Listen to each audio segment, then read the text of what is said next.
नमस्कार. खरं म्हणजे मी आज ह्या ठिकाणी मला तिकीट दिलं. आदरणीय मोदी साहेब, आदरणीय शाहसाहेब, आदरणीय राज्याचे उपमुख्यमंत्री देवेंद्र फडणवीस साहेब, आदरणीय बावनकुळे साहेब, आदरणीय संभाजी पाटील निलंगेकर साहेब, आदरणीय आपले अभिमन्यू पवार साहेब आमदार, आदरणीय रमेश आप्पा कराड साहेब, आदरणीय सगळी भारतीय जनता पार्टीची टीम, त्यांना मी खूप ह्यांचे मनपूर्वक आभार मानतो की ह्या सगळ्यांनी ह्याच्या मागं जो आज मला खासदारकी तिकीट मिळालं, सगळ्यांचे आशीर्वाद आहेत. जनतेचं सगळ्यात मोठे म्हणजे जनतेचे आज हे तुमचं हे फळ आहे की तुम्हाला एवढं भरभरून प्रेम दिलं. आणि त्या भरभरून प्रेमाची नोंद कुठंतरी झाली त्या सेंटरमध्ये, गव्हर्नमेंटमध्ये, महाराष्ट्र गव्हर्नमेंटमध्ये. त्याबद्दल मी म्हणतो की ही सगळी तुमची अचिव्हमेंट आहे. तर मी आपल्या माध्यमातून मी सांगू इच्छितो की मला आज तुम्ही जी संधी दिलेली आहे, आज संधीचं नक्कीच चांगलं सोनं करेन. कारण 5 वर्षाचा अनुभव आलेला आहे आणि त्या 5 वर्षाच्या अनुभवाचं फलित पुढच्या 5 वर्षामध्ये या लातूरकरांचा विकास कसा होईल ह्याच्यावर माझा भर राहील. समाजामध्ये एका बाजूला असं बोललं जातं की तुम्ही जे केलेला विकास आहे तो शाश्वत विकास नाही, कारण सरकारी शासकीय रुग्णालयामध्ये MRIच्या मशीनी बंद आहेत आणि बऱ्याच साऱ्या सुखसुविधा म्हणजे सुविधा ज्या आहेत हॉस्पिटलच्या, जिल्हा रुग्णालय, असे बरेच प्रश्न मागे पडलेले आहेत, असा एक वर्ग बोलतो. दुसरा एक असं वर्ग बोलतोय की तुम्हाला संभाजी भैयांनी कानमंत्र दिला म्हणून तुम्हाला हे तिकीट भेटलं, असंही बोललं जातं. काय कसं बघा हे काही गोष्टीला तथ्य नाही. या गोष्टीला खरं म्हणजे प्रॅक्टिकली आपल्याला सगळ्यांना माहिती आहे की सगळ्याचे माझे जिव्हाळ्याचे संबंध आहेत. तसलं कुणीही कुणाचं काही म्हणू नये, कुणीही कुणाच्यावर ऑब्जेक्शन घेऊ नये.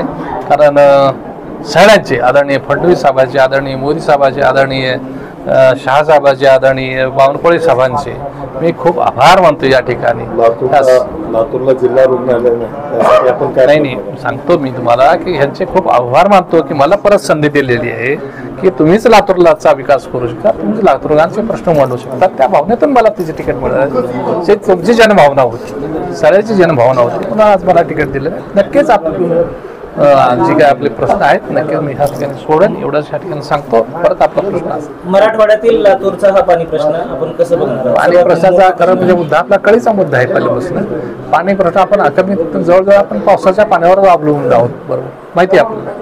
तर पावसाच्या पाण्यावरती आपण असल्यामुळं तर पावसाचं पाणी आपण दर 5 वर्षाला आपण पाहिला असाल की दर 5 वर्षामध्ये 2 वर्ष दुष्काळ पडतो आणि 2-3 वर्ष पाऊस पडत असतो. या 2 वर्षामध्ये अनेक जनतेचं नुकसान होतं, त्यांना पाणी प्यायला मिळत नाही, त्या पिकाचं नुकसान होतं. अनेक प्रश्न जल असेल तर सगळा विकास आहे, इंडस्ट्रीज चालतील, घरं चालतील, घरामध्ये पाणी मिळेल, लोकांना राहायला मिळेल आणि शहराचा विकास वाढेल, शहराचा विकास होईल. तर हे पाणी कायमस्वरूपी 12 महिने कसंही येईल या महाराष्ट्रामध्ये, मराठवाड्यामध्ये, महाराष्ट्रामध्ये जे पाणी होऊन जातं, जे वॉटरग्रीडच्या माध्यमातून आम्ही जे जो प्रकल्प उभा करणार आहे, जे की समुद्राला जे पाणी वाहून जातं त्या समुद्राचं पाणी लिफ्ट करून मराठवाड्या क्षेत्रामध्ये या 5ही जिल्ह्याला म्हणजे विशेष करून असेल आपला औरंगाबाद डिस्ट्रिक्ट असेल, आपलं जालना डिस्ट्रिक्ट असेल, आपला बीड डिस्ट्रिक्ट असेल, आपला परभणी डिस्ट्रिक्ट असेल, आपला लातूर डिस्ट्रिक्ट असेल, उस्मानाबाद डिस्ट्रिक्ट असेल, ह्या जिल्ह्यामध्ये पाण्याचा खूप दुष्काळ आहे. ही मराठवाडा पूर्ण पाणीदार कसा होईल ह्यासाठी 1 लाख कोटीचं बजेट आदरणीय फडणवीस साहेबांनी ठेवलेलं आहे. ह्या माध्यमातून सगळ्या नद्याचा नदीजोड प्रकल्प करून आणि जे समुद्राला पाणी वाहून जाणार आहे ते लिफ्ट करून आपल्या कायमस्वरूपी आपलं सरकार ह्याच्यासाठी कटिबद्ध आहे.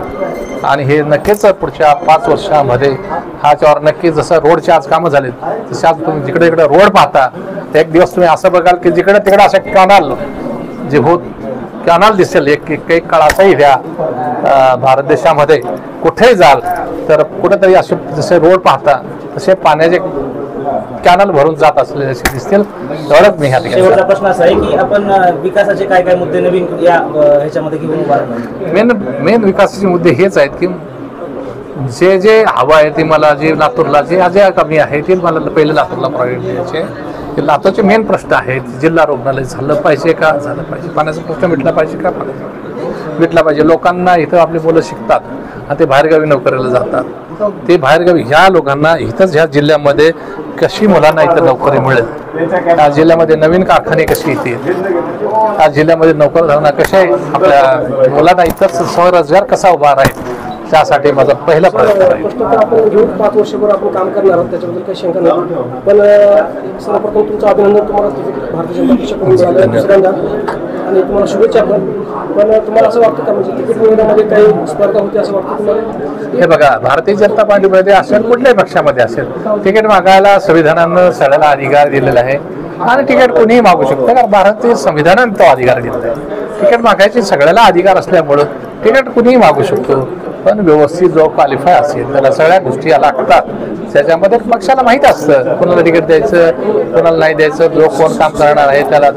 ते कोर कमिटीचा निर्णय होता आणि तो कोर कमिटीच्या निर्णयामध्ये बी नक्कीच मी चांगला त्याच्या साच्यात बसले असेल आणि नक्कीच माझा कोर कमिटीने आदरणीय मोदी साहेब, आदरणीय शहासाहेब, आदरणीय फडणवीस साहेबांनी सगळ्यांनी विचार करून आमच्या कोर कमिटी, सगळ्या महाराष्ट्राच्या कोर कमिटीला असेल, केंद्राच्या कोर कमिटीने जो विचार केलेला आहे तो मी खूपच त्या कोर कमिटीला खूप आभार मानतो, सगळ्याचे आभार मानतो. आज खरं म्हणजे की त्यांच्या विश्वासाला पात्र ठरलो आणि मला तिकीट मिळालं. राजेश्वर संभाजी मोठे पाटील. मी राजेश्वर संभाजी मोठे पाटील, राहणार शिवणखेड बुद्रुक, तालुका चाकूर. साहेबांसोबत गेल्या 25 वर्षापासून आमची घनिष्ठ मैत्री आहे आणि साहेबाला जिल्हा परिषदच्या वेळेस ज्याही सगळेजणांनी आम्ही सर्वांनी इच्छित नसताना सुद्धा साहेबांना लातूरला जिल्हा परिषदला आणलं. योगायोगानं नशिबात खूपच स्ट्रॉंग पर्सन असल्यामुळे साहेब खासदार झाले, यांचा आम्हाला सार्थ अभिमान आहे. आणि आता यावेळेस आमच्या साहेबांना कॅबिनेट मिनिस्टरी ही आमच्या संघटनेच्या वतीनं व लातूरकराच्या वतीने मिळावी हीच अपेक्षा. नमस्कार, मी दयानंद पाटील, शिवा लिंगायत युवक संघटनेचा संस्थापक अध्यक्ष आहे. आज आम्ही या ठिकाणी लोकसभेचे खासदार म्हणून ज्यांचं नाव या ठिकाणी आज घोषित झालेलं आहे ते खासदार सुधाकरजी श्रंगारे यांचं आम्ही शिवा लिंगायत युवक संघटनेच्या वतीने या लोकसभेचे उमेदवार श्री सुधाकरजी श्रंगारे साहेब यांना लोकसभेचं तिकीट भारतीय जनता पार्टीच्या वतीने मिळाल्यामुळं व आमच्या महात्मा बसवेश्वराचा पुतळा वाचवण्याकरता खासदार असताना त्यांनी केलेल्या प्रयत्नामुळं आज आम्ही शिवा लिंगायत युवक संघटनेच्या वतीनं त्यांना तिकीट मिळाल्याबद्दल JCBच्या माध्यमातून आम्ही फुल उधळून त्यांच्यावर पुष्पवृष्टी करत आहोत. सुधाकर श्रंगारे. नमस्कार, मी माजी नगरसेवक अर्चनाताई आलटे, शहर चिटणीस, भाजपची शहर चिटणीस. श्रंगारे साहेबांना डबल खासदारकीचं तिकीट पक्षाने दिल्याबद्दल खूप खूप पक्षांचे आभार. आणि पक्षाचं काम साहेबांनी खूप तळागाळातल्या लोकांपर्यंत साहेबांनी पक्षातील काम लोकांपर्यंत नेलेलं आहे. लोकांचे भान जाण समजून पक्षातून लोकांनी साहेबांना डबल मागणी केलेली आहे. तशी जनतेचीही मागणी साहेबांच्या तिकिटासाठी होती, कारण त्यांनी समाजाशी आणि जनतेशी त्यांची एक नाळ जुळलेली आहे. त्या भावनिक ह्याच्यात लोकांनी त्यांना आणखीन एकदा चान्स द्यावा अशी मागणी करून साहेबांना तिकीट दिल्याबद्दल पक्षांचे आभार.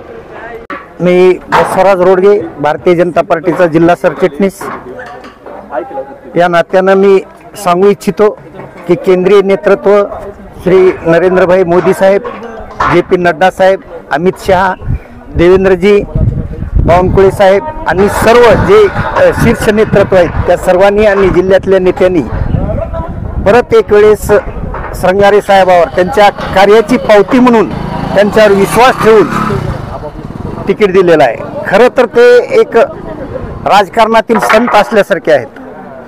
त्यांचा जर विचार केला तर त्यांनी खासदारकीचा फंड त्यांना 2.5 वर्षेच मिळाला. 2.5 वर्षे कोरोना काळ होता. त्या कोरोना काळामध्ये त्यांनी ॲम्ब्युलन्स आणले, ऑक्सिजनचे प्लॅन्ट उदगीरला, ऑक्सिजनची हालत खराब होती, लातूरला खराब होती, तसं तर देशातच होती. तरी पण त्यांनी ह्या दुर्गम भागामध्ये सर्व काही चांगल्या पद्धतीनं कोरोना काळामध्ये मदत केली.